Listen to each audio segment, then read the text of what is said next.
Hello दोस्तों, मैं अदिति की वाणी यूट्यूब चैनल से। दोस्तों, आज मैं आपको आत्माओं की एक सच्ची कहानी सुनाने जा रही हूँ। ये कहानी मुझे सुल्तानपुर से राकेश जी ने भेजी है। ये कहानी उन्हीं के गांव की है। आशा करती हूँ आपको ये कहानी पसंद आएगी। देव और गरिमा शादी करके अपने गांव आए हुए थे। गांव में उन्हें सब कुछ बहुत अच्छा सा लग रहा था। गरिमा एक शहर की लड़की थी। उसके लिए गांव का एहसास बिल्कुल नया सा था। एक दिन वो देव के साथ गांव घूमने के लिए निकली थी कि तभी उन्हें रास्ते में एक जंगल मिलता है। गरिमा देव से कहती है, देखो कुछ पायल की आवाज़ सी आ रही है इस जंगल से, तुम्हें सुनाई दे रहा है क्या? देव कहता है, नहीं नहीं, कोई आवाज़ नहीं है, आगे चलो। गरिमा, उस तरफ ध्यान मत दो, ये जंगल बहुत ही खतरनाक और भयानक सा है। पर गरिमा की तो उत्सुकताएं ही बढ़ जाती हैं।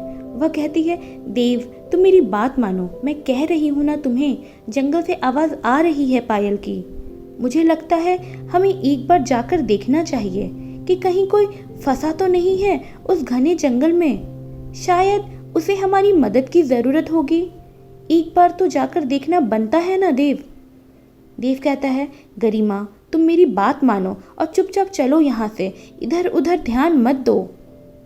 गरिमा और देव दोनों साथ बढ़ने लगते हैं और कुछ थोड़ी दूर गांव घूमकर वो लोग वापस घर आ जाते हैं।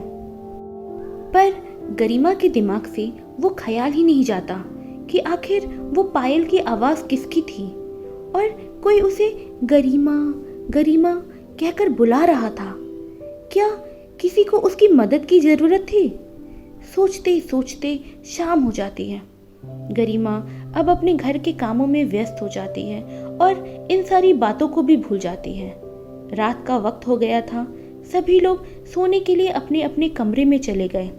गरिमा भी अपने कमरे में आ गई, पर उसे फिर से वही बात, वही पायल की आवाज़, सब कुछ याद आने लगता है। वो देव से कुछ कहना चाहती है, पर देव उसकी बातों पर ध्यान नहीं देता और सो जाता है। गरिमा रात भर ढंग से सो नहीं पाती। उसने सोचा क्यों ना कल सुबह होते ही वो अपने सास ससुर से इस बारे में बात करे। गरिमा अपने ससुर जी के पास जाती है और उन्हें कल की सारी बातें बताती है। ससुर जी कहते हैं, बेटा तुम इन सब चीज़ों पर ध्यान मत दो। हमने अक्सर उस जंगल के बारे में सुना है, वहाँ आत्माओं का घर है, हमें उस जंगल से दूर ही रहना चाहिए। गरिमा कहती है, पर पिताजी कोई मुझे मदद के लिए तो नहीं आवाज़ दे रहा है ना? नहीं बेटा, कोई तुम्हें मदद के लिए नहीं बुला रहा है। ये जंगल है ही एक भूल भुलैया।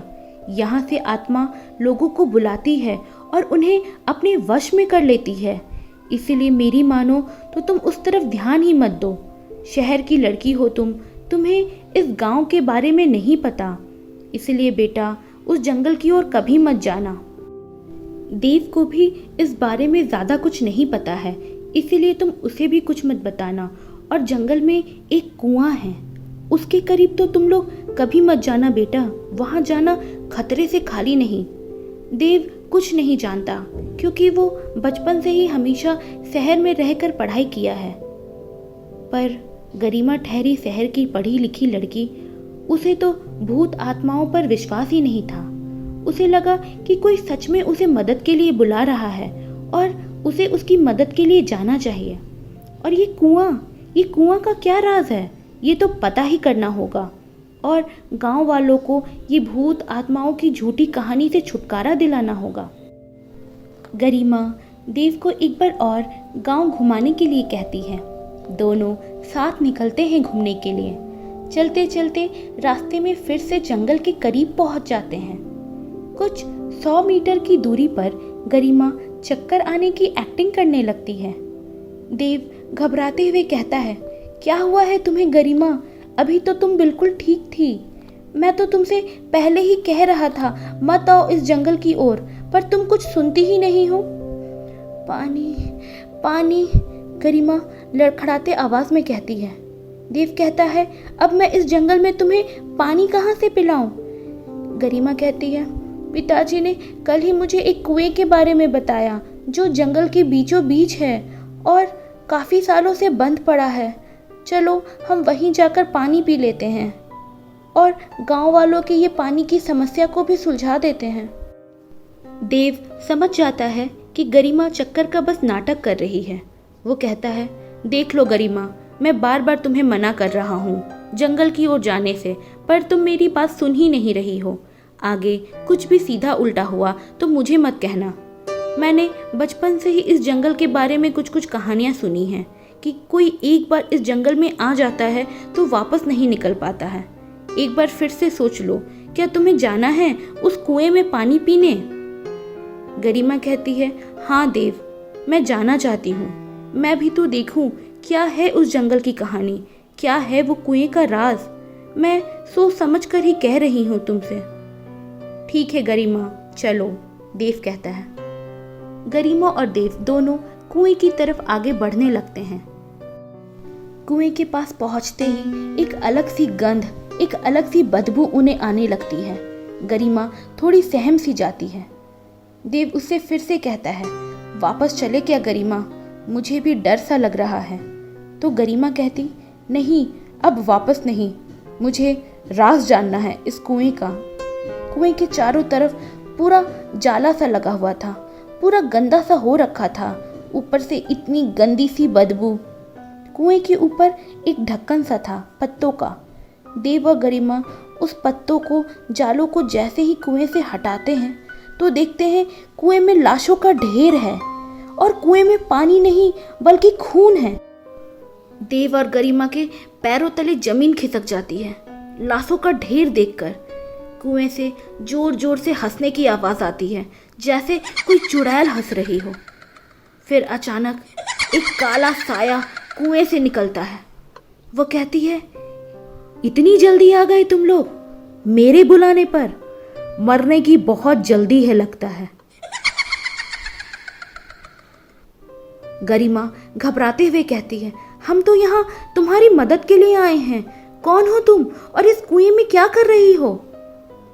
मेरी मदद तुम करोगी? तुम लोगों ने ही तो मुझे इस कुएं में पहुंचाया है। मैं एक डायन हूं, इस नाम से गांव वाले मुझे बुलाते हैं, और अब ये डायन तुम्हें भी मार देगी और तुम्हारे इस पति को भी। नहीं नहीं, ऐसा मत कहो, गरिमा ने कहा। देखो, तुमने एक बार मदद के लिए बुलाया और हम चले आए। हमें मारकर तुम्हें क्या मिलेगा?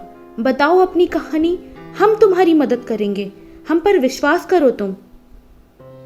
ठीक है, मैं एक मौका दे सकती हूँ तुम्हें, क्योंकि जब मेरी मौत हुई थी 25 साल पहले तो मैं भी बिल्कुल तुम्हारी तरह ही थी। मेरा नाम चंपा है। मैं इस गांव में रहती थी और सूरज से प्यार करती थी। सूरज मेरे घर में काम करने वाला एक आम सा मुलाजिम था। वो रोज मुझे स्कूल ले जाता था और स्कूल से घर लाता था। मैं 10वीं में थी जब मुझे एहसास हुआ कि मैं सूरज से प्यार करती हूँ और सूरज भी मुझसे बहुत प्यार करता है।